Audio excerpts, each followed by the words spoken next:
Blog Talk Radio.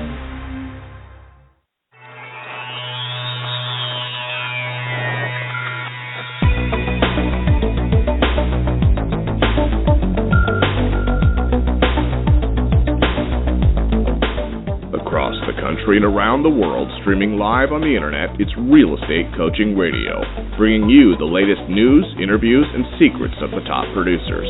Hosted by award-winning real estate coaches, Tim and Julie Harris. And welcome back, everyone. We are your hosts, Tim and Julie Harris. Julie, welcome to today's radio show. Thank you so much. It's always my pleasure to be on. So we need to apologize. Why? Because I thought Julie and I already did a radio show on the material we're presenting you today. And it turns out we hadn't, and I thought we had, so we're going to make it up to you today. The topic of today's radio show is how to make the mundane, boring, oh my God, I can't believe I have to waste my time doing this mindset about open houses into what it truly is, a cash-generating, neighbor listing-generating, opportunity-creating, ATM, you guys get the idea. So what we're going to do is we're going to change your mindset, and we're going to give you specific techniques to make money from open houses. And some of these things, guys, you have not heard of before. Julie's got a lot of notes that she sent to me that we're going to be sharing with you the highlights of these notes. Real estate, our coaching clients, obviously the long form of this, the outline for today's call is on the Real Estate Coaching Essentials website. So make sure you go and you can download the samples of what we're going to be talking about, the marketing ideas we're going to be sharing with you.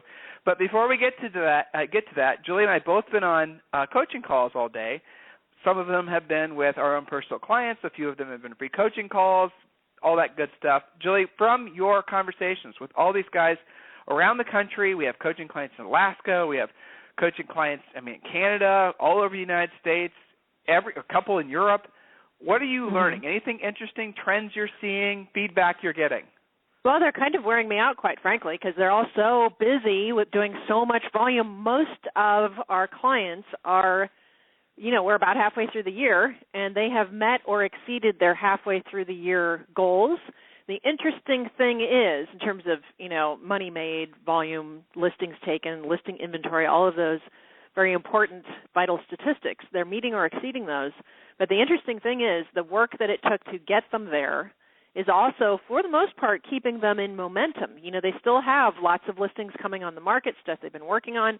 Keeping themselves in momentum is, for some of them, it seems like a blessing and a curse at the same time because they're so wildly ecstatic for being so extremely on track.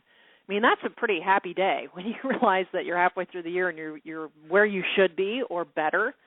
So the challenge is keeping the burners on, flying at altitude instead of, going back and taxiing the runway. Yes, celebrating the victories, but not falling into complacency, because what has been a great half of the year, if you don't keep that momentum going, it just becomes an okay year, and maybe you even slide past, falling far behind, which can affect next year. So the key is to stay in momentum, celebrate your victories, take some vacation time to recharge, and then get right back in the saddle and do it all over again for the next 6 months. So that's what I'm seeing, which makes me just really so happy and proud of them, but also as a coach, keeping them on the radar that they don't lose their mojo for the rest of the year. I agree. And, the interesting thing about the second half of the year, it's like you've got wind at your back still, provided you are doing what you should have been doing the first half, or at least if you haven't been, you're mindful of it and you're now taking the right actions. But at the same time, we've got a lot of forward-facing winds too, don't we? So we have the holidays, we have the, all the usual things that cause the real estate markets to slow down depending on where you're in the country. It could be the weather. But here's the other thing, things that you guys don't take into consideration. Why the second half of the year is absolutely positively easier to make money in versus the first half. Yes, I know you got the holidays. Yes, I know you've got the weather and all the other types of, all the other excuses that people use. We'll just wait until, next spring, or we'll hold our house off the market till the holidays. All the usual things that buyers and sellers say to you. But the reason the second half is generally easier to make money than in the first half, here's just a few reasons off the top of my head, and I'm sure Jules will think of a few as well. The number one reason is because most of the part-time agents, and that's a bulk of the agents that are licensed. There's roughly 1 million agents licensed And the working theory is that 750 to 850,000 of those guys are really what could be best described as part-time. They do a handful of transactions each year. They'll get them in contract, maybe close them by the end of July, and then they just start to disappear. And that's okay. They don't want to be full-time agents. They're part-time agents.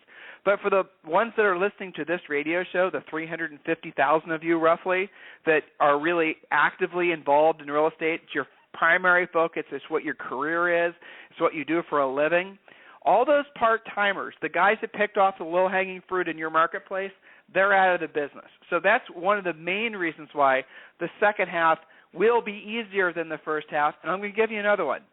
Expired listings, remember your coach told you this, the second half of this year are going to be through the roof, especially into fourth quarter. All the sellers that mispriced, overpriced, all the part-time agents that didn't know how to really, position the seller for the market as it was evolving into what's going to be towards the end of the year. It's going to feel more like a balanced market opposed to such a strong seller's market. Well, all those listings are going to start expiring, and you're going to have an easier time going after them because all the part-time agents are going to be out of the industry again. The for sale by owners. Some of you guys are inundated with for sale by owners. And guess what? The for sale by owners, they're giving up too. They're going to start listing as well. Any other reasons you can think of why the second half is better than the first half, Jules? Well, they're riding on some of the momentum they've had. At the beginning of the year, it's a little bit of a question. How's this year going to go? What's the market going to bring me? Lots of questions going on. And sometimes when people have a question in their mind, it causes them to take less action. But by the time we're at this point in the year, you guys should have a ton of lead generation going on, lots of lead follow-up to go after, all the people saying, in the spring I'm going to wait for the summer so I can have the house on the market while the kids are out of school. All of that should be coming to fruition right now. So I think the momentum in the middle of the year generally is fueled by, if you've been doing your job, for the most part, you should have plenty of stuff working. And if not, it's time to recalibrate, declare it to be January 1st all over again. You choose the beginning of your year and get to work. Either one is fine. Julie, we need to do another survey of all of our coaching students. But I know the last time we did a survey, our average coaching student was making somewhere, our average personal coaching student was making right around $250,000 to $300,000 and was selling an average, 47 houses per year. Mm-hmm. We need to do another one of those surveys. But I bet you that the numbers of our personal coaching students have gone up by at least 50%. And that 50%, guys, of increased volume that these guys are doing, that a lot of you are experiencing, it's not coming from more transactions. There's the same, actually fewer houses are being predicted to sell this year than last year overall. When you see a top producer increasing their business in a marketplace where there's not an increase in overall sales velocity, those sales are coming from the weaker agents. So what's happening is the weaker agents are getting weaker and the stronger agents are getting stronger. That trend will continue big time for the rest of the year. And wait until you see what 2015 is going to be like.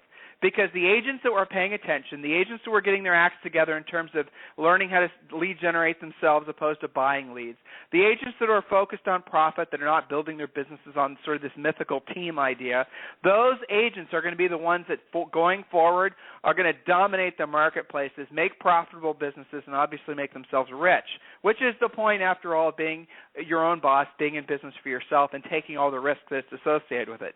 So we're going to take a quick commercial break, and when we come back, we are going. Julie, what's the title of today's radio show? The title of today's, well, I'm not sure what the official title is, but we're making money by doing open houses the right way. Okay, I think we had a snappier title than that, but that's the gist probably. of it. So, yeah, probably. So we're going to take a quick commercial break. Yep.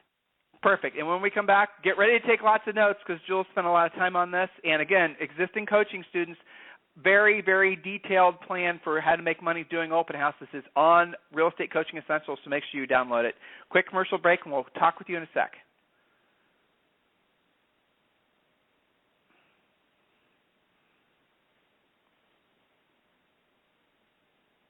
Tim, could you make that work?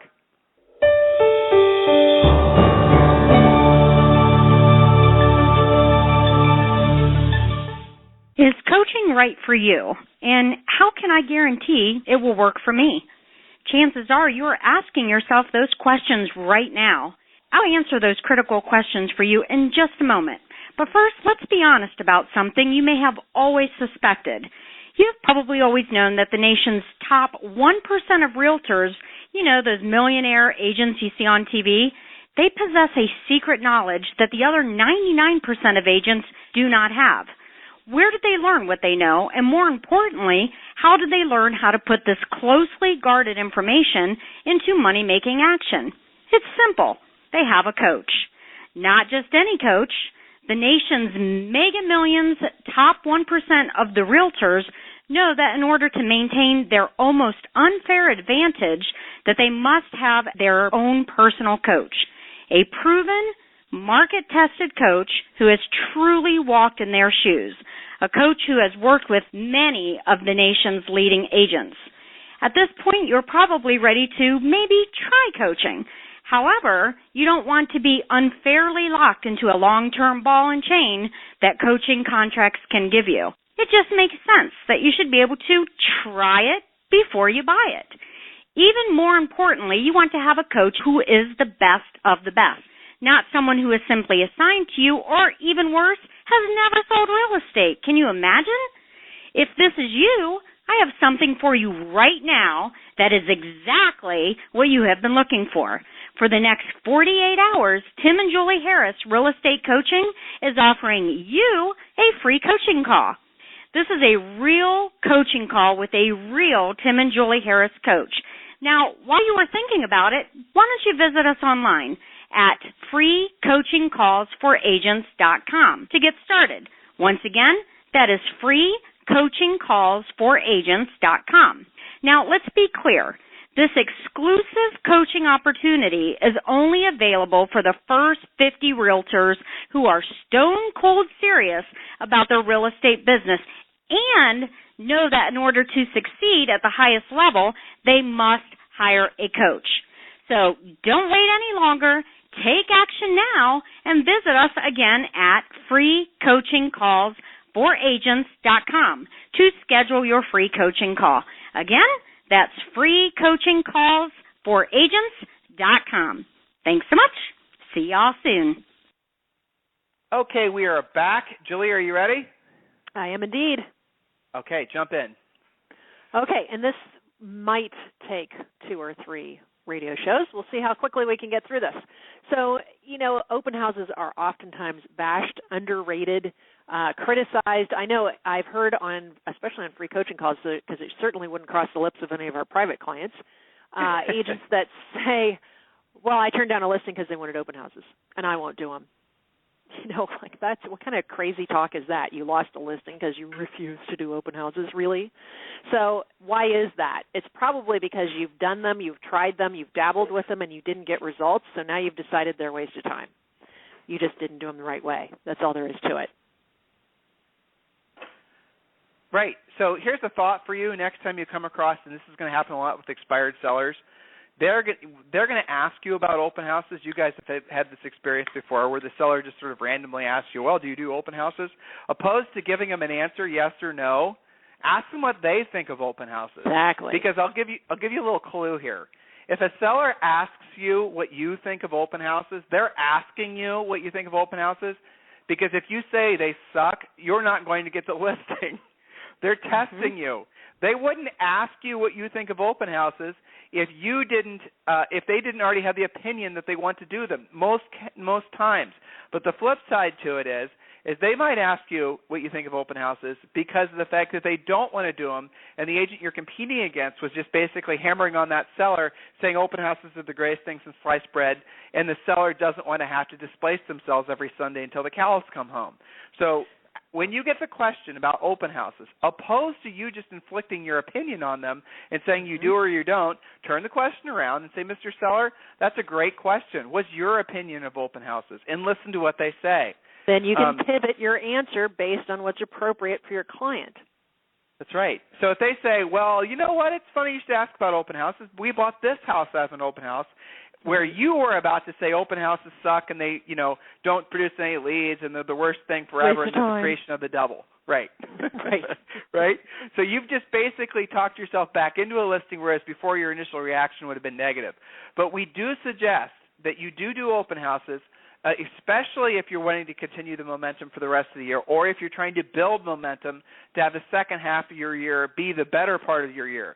So open houses are a fantastic way to generate leads, buyer leads, but also listing leads. So pay attention, take notes. Point number 1, Julie.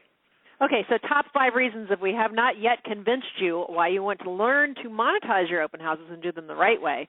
Top 5 reasons. Number 1, yes, serious buyers do go to open houses. In fact, 1 in 5 are going to open houses this weekend so they can make a decision either on what they want to do, when they want to do it, or even what house they're ready to buy.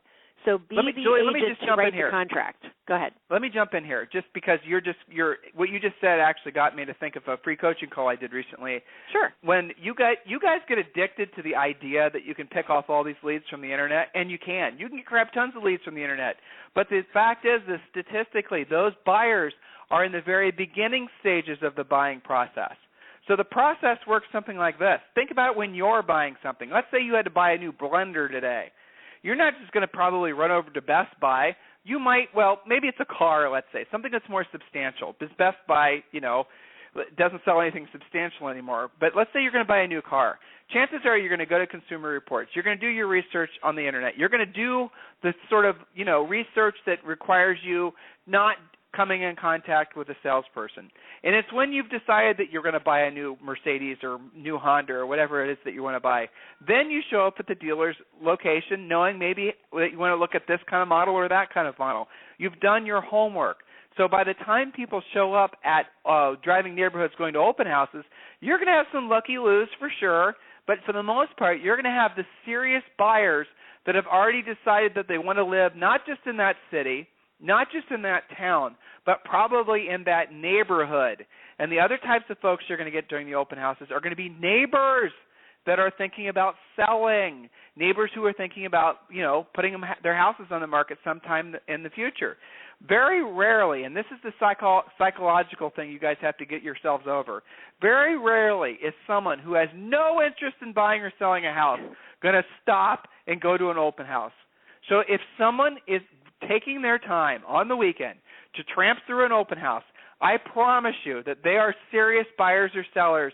You just have to make it so that they are serious about buying or selling with you. So clear your mindset about open houses and realize that it's a huge opportunity for you to make money. So, you have obviously it's a great place to meet those soon-to-be listed neighbors. It's a great place for you to build future business through maximizing contacts. This is direct contacting directly, hello, Mr. Seller, hello, Mr. Potential Buyer. And we also know statistically that people will work with the first salesperson that they meet. They'll work with the first realtor that they meet. So if you start doing open houses and you do them on a regular basis and you follow the rest of our rules, you are going to really have huge momentum fast, provided you're, following the rules. So, Julie, let's continue on. Okay, perfect. So number 2, it's a great place to meet the, nosy, soon-to-list neighbors, which we just talked about. Why do they, everybody says, it's just the nosy neighbors that show up. Well, why would they be doing that? Because they're checking what you get for the price, checking out the neighbor's house, creating a comp in their mind. Point number 3, build your future business through making maximum contacts in minimum time. So here's a place where you have your contacts, because some of you guys, recognize the fact that real estate is a contact sport. You must make contacts to do transactions. So here's a place where you actually, if you're doing the things that we're about to show you how to get people to actually show up to your open house, especially low inventory markets, Tim, I've had clients where they've had 50 to 100 people in their open house before. Yeah. It's crazy. So how else are you going to make so many contacts in so little time? It's great. So point number 4, the seller whose home you're holding open will love you when you do your open house the right way. So instead of fighting with sellers when you're going to get around to do the open house, and by the way, if they're attached to open houses, as we discussed, that is a losing conversation. You need to embrace it and monetize it instead of continuously butting heads with the seller because you don't feel like doing it. So the sellers love it. Number 5, open houses force you to actually be in front of people and polish your skills. More contact equals more contracts. So open house math, Tim, because some people are thinking, how much can I really make from doing an open house? Well, let's do some simple math here. So let's just say that you are following the rules that we use with our coaching clients and that you hold open houses every weekend as a rule until you have a minimum of 3 AAA buyers at all times. Once you put one of them in contract, you replace them with another AAA buyer, so you're never without 3 AAA buyers. That's the beginning of our math rules. So let's just say, come to terms with that, open house until you have your 3 buyers. Okay. Well, point number 2, when you are working with at least 3 AAA buyers at all times, for sure 2 of them will close per month, assuming you're doing a great job for them. Number 3, 2 deals per month. Let's figure it out right now. You're working with 3 buyers all the time. You get at least 2 of them in contract every month.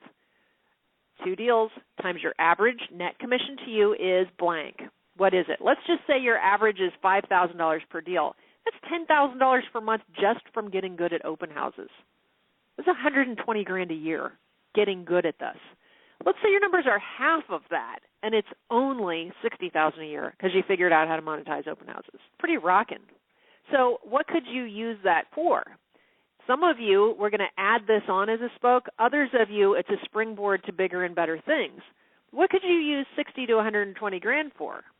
You can use the added income to pay off debt, buy a rental, pay for an assistant. Some of you guys have to upgrade your car. So, sit with that math just for a second when you go around saying, oh, I don't do open houses.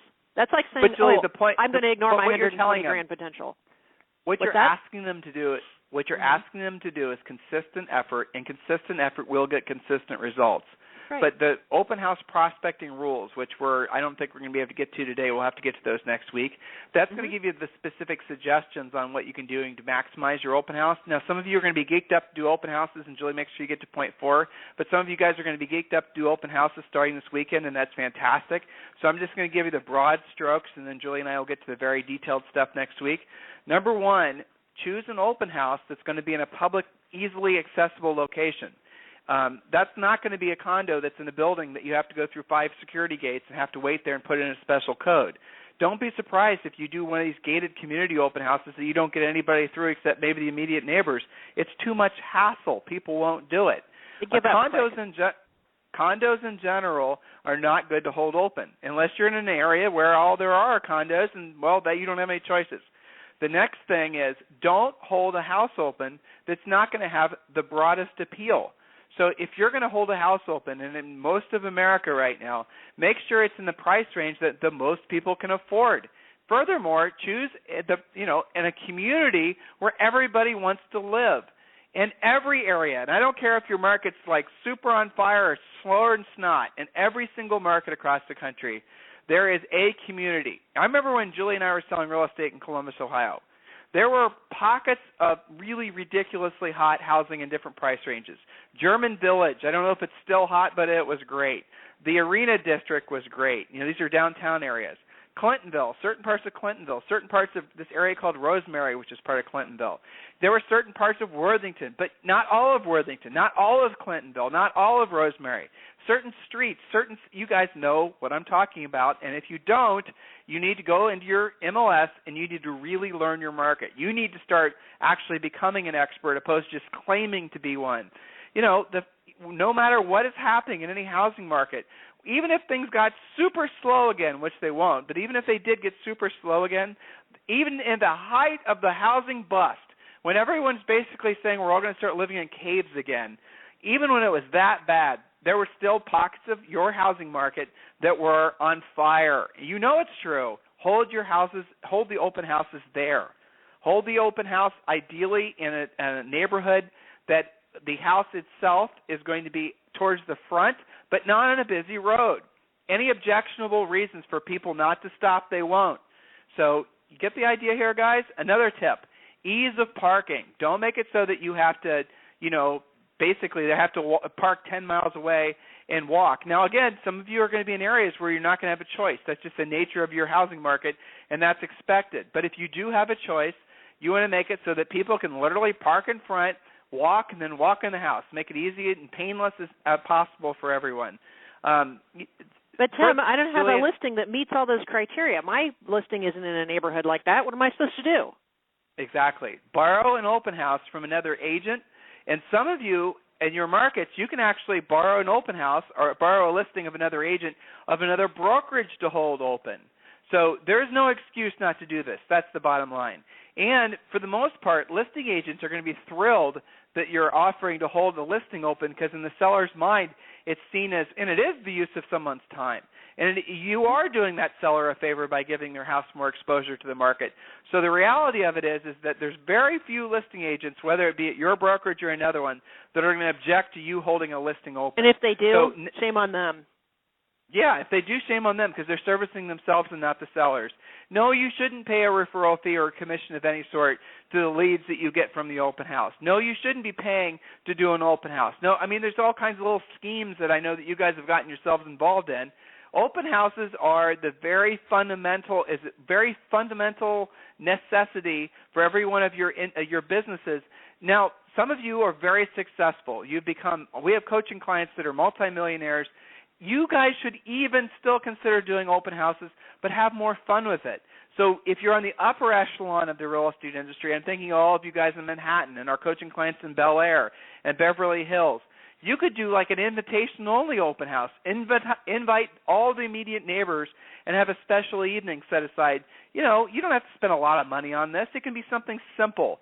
But think out of the box. The point is, we know statistically that most people, like 95% of everyone, will work with the first realtor that they meet. The first realtor that they meet, not the most skilled realtor, not the most talented realtor, not the prettiest realtor, not the anything realtor, just the first person that they meet that has a real estate license. Those are the people that, you want to go for. You want to go for all those folks that are seriously considering buying or selling, that are going through open houses. Don't just sit there on your computer in the kitchen. So when they walk in, you say, hello, and you're like, where the hell is that agent's voice coming from? All the time when we go to open houses. I know. Why do I hear a football game when I walk in the house? Really? What the heck? Yeah, exactly. Don't be sitting on your on the deck if you're in Southern California looking at the ocean, having a glass of wine, talking on your cell phone, with doing an open house. With flip-flops on. Exactly. Anyway, I digress.